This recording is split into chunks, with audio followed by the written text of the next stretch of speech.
I write to remember, or rather confess. Either way it feels strange since so much of my life I have only hoped to forget.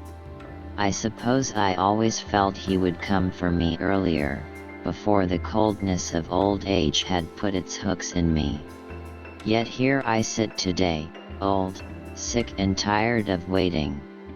The deterioration of my body has happened at a slow, nearly imperceivable rate. My mind, however, has declined much more rapidly. Most days I am still myself, others I am totally gone. It's gotten so bad that I have forgotten my own daughter's name on multiple occasions. However, today I feel sharp and so I write.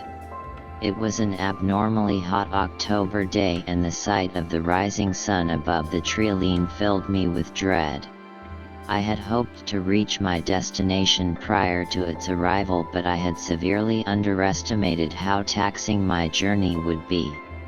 With each passing step my heavy legs burned, my breath was labored and the sweat had already soaked through my dress. My dearly beloved, who I dragged lifelessly behind me, had seemed to snag his long limbs on every passing tree trunk, root, or rock. His slender 6-foot frame seeming to give me even more grief from beyond the grave than he had while alive. I dropped his ankles with a dull thud and wiped sweat from my brow. Squinting through the thick trees I could finally see my destination. A winding stream divided the holler, and in a small clearing near its bank a glorious red maple stood alone, its fiery leaves gently swaying in the breeze. Much of my childhood was spent dancing around this particular tree.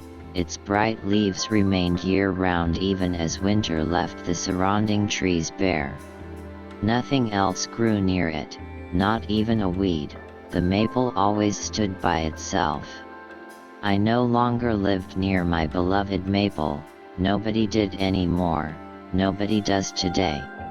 I dropped my late love's legs one final time at the foot of its trunk and collapsed in exhaustion.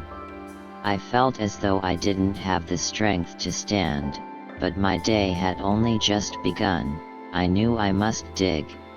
I dragged myself to my feet and labored towards the stream to retrieve the pickaxe and shovel I had stashed along its bank, but not before I submerged myself in its cool crystal clear waters.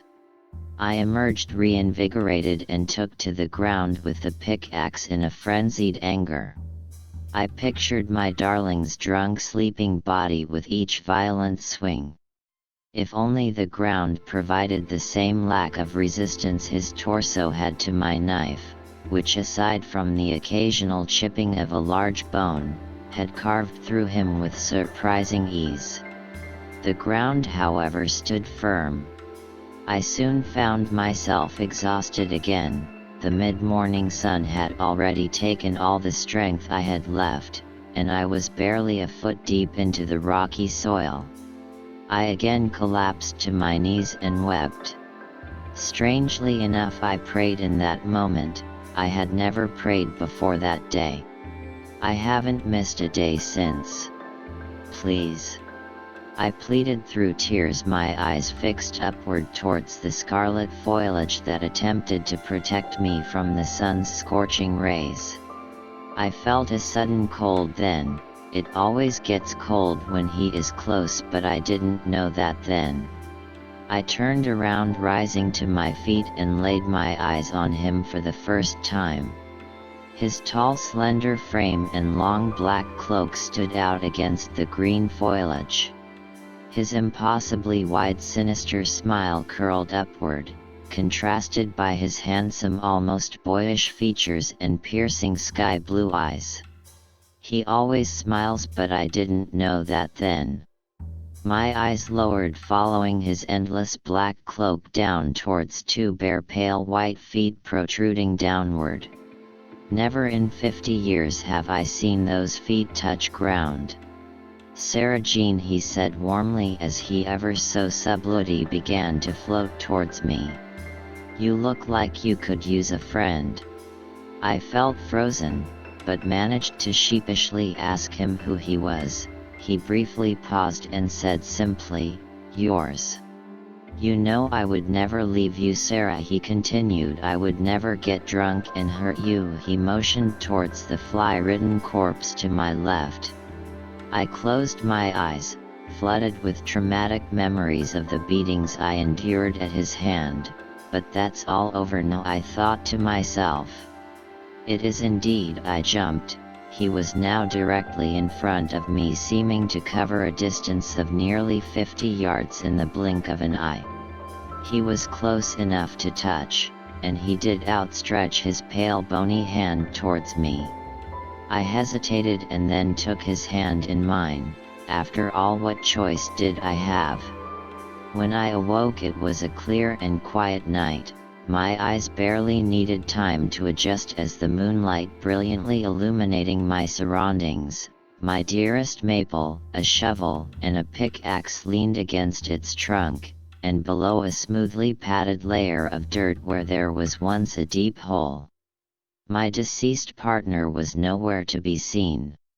I quickly arranged some leaves and sticks atop the dig site to hide the disturbed soil, and then set out shovel and pickaxe in hand. Had it been a hallucination? Had the heat gotten to me? I assured myself it had, and that I alone buried him in some sort of daze. I believed it too, for a while. It started with visits in my dreams, his wicked smile startling me awake. He is always with me in my sleep, but he is with me always, I suppose. He is the shadow in the corner of my room. He is the face in the crowd, the whisper in the wind. I always feel I am being watched even when I am alone. At first he was always far away, but as I grow old and sick he grows closer, the wrinkles at the corners of his smile all too visible.